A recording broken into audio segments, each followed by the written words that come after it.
നമസ്കാരം, ഭാരത് ലൈവിലേക്ക് സ്വാഗതം.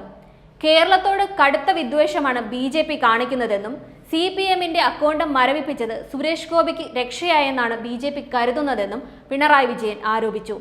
കരുവന്നൂർ സഹകരണ ബാങ്ക് തട്ടിപ്പ് കേസിൽ പ്രധാനമന്ത്രിക്ക് മറുപടി നൽകവെയാണ് മുഖ്യമന്ത്രി പിണറായി വിജയൻ ഇപ്രകാരം പറഞ്ഞത്. കേരളത്തിലെ സഹകരണ മേഖലയോട് ബി.ജെ.പിക്ക് അതിൻ്റെതായ ഒരു നിലപാടുണ്ടെന്നും അത് കേരളത്തെ തകർക്കുന്നു എന്നതാണെന്നും മുഖ്യമന്ത്രി ആരോപിച്ചു. തൃശൂരിൽ വാർത്താ സമ്മേളനത്തിൽ സംസാരിക്കുകയായിരുന്നു അദ്ദേഹം.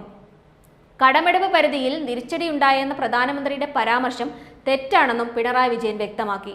കടുത്ത വിദ്വേഷ സമീപനമാണ് ബി.ജെ.പി കേരളത്തോട് കാണിക്കുന്നത്. കഴിഞ്ഞ നോട്ട് നിരോധന കാലത്ത് കേരളത്തിലെ സഹകരണ മേഖലയെ വേട്ടയാടാനുള്ള ശ്രമമാണ് നടന്നത്. എന്നാൽ അന്ന് കൃത്യമായി കേരള സർക്കാർ സഹകരണ മേഖലയോട് ഒപ്പം നിന്നു. കേരളത്തിലെ സഹകരണ മേഖലയുടെ പ്രത്യേകത ജനങ്ങളുടെ വിശ്വാസം നേടി എന്നത് മാത്രമാണ്. അതിനാൽ ഓരോ സഹകരണ ബാങ്കിലും കോടികളുടെ ഇടപാട് നടക്കുന്നുണ്ട്. ഇതേവരെയുള്ള അനുഭവങ്ങളിൽ നല്ല രീതിയിലാണ് സഹകരണ മേഖല മുന്നോട്ട് പോയത്. പക്ഷെ നമുക്കറിയാം, മനുഷ്യരാണ് എല്ലാത്തിനും നേതൃത്വം നൽകുന്നത്. ചിലരുടെ വഴിതെറ്റിയ നിലപാടാണ് പ്രശ്നങ്ങൾക്ക് കാരണം. ഇവർക്ക് ഒരു വിട്ടുവീഴ്ചയും നൽകില്ല. കടുത്ത നടപടിയാണ് ഇത്തരക്കാർക്കെതിരെ വകുപ്പും സർക്കാരും എടുക്കുന്നത്. ഒരു സംഭവം നടന്നതിനെ തുടർന്ന് എല്ലാ സഹകരണ മേഖലയിലും അങ്ങനെയാണെന്ന് പറയാൻ കഴിയില്ല. കുറ്റം ചെയ്തവർക്ക് ശിക്ഷ നൽകും. കരുവന്നൂരിന്റെ കാര്യത്തിലും ഇതേ നടപടിയാണ് സർക്കാർ സ്വീകരിക്കുന്നത്. കരുവന്നൂരിലെ നിക്ഷേപകർക്ക് ഏകദേശം 117 കോടി രൂപ തിരിച്ചു നൽകുന്നതിന് കഴിഞ്ഞിട്ടുണ്ട്. ബാങ്ക് ഇപ്പോൾ കൃത്യമായി നിലപാട് നടത്തുന്നുണ്ട്.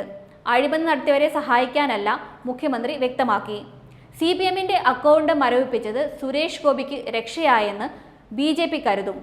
എന്നാൽ തിരഞ്ഞെടുപ്പ് പ്രവർത്തനം CPM നടത്തുന്നത് ജനങ്ങൾ നൽകുന്ന സംഭാവന ഉപയോഗിച്ചാണ്. അത് തടയാൻ ആർക്കും കഴിയില്ല. തൃശൂർ ജില്ലാ കമ്മിറ്റിയുടെ അക്കൗണ്ട് മരവിപ്പിച്ചാൽ അത് സുരേഷ് ഗോപിയെ രക്ഷിക്കാൻ ആണെങ്കിൽ അത് നടക്കില്ല. തങ്ങളുടെ പ്രവർത്തനം കൂടുതൽ സജീവമായി തന്നെ ഇവിടെ നടക്കുമെന്നും അദ്ദേഹം വ്യക്തമാക്കി.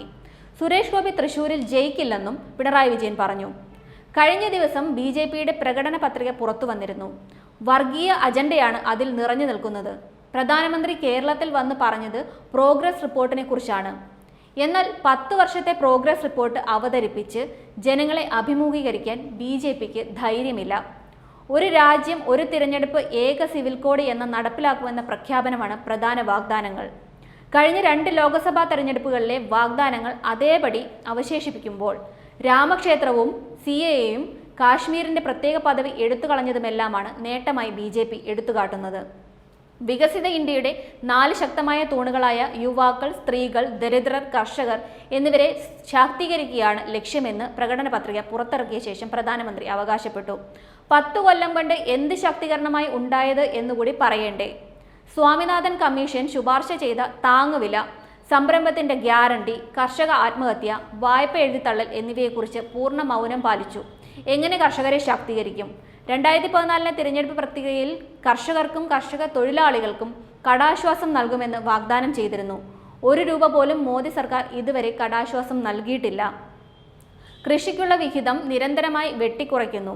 കർഷകർക്കുള്ള എല്ലാ പ്രധാന പദ്ധതികളുടെയും ബജറ്റ് വിഹിതം വെട്ടിക്കുറച്ചു.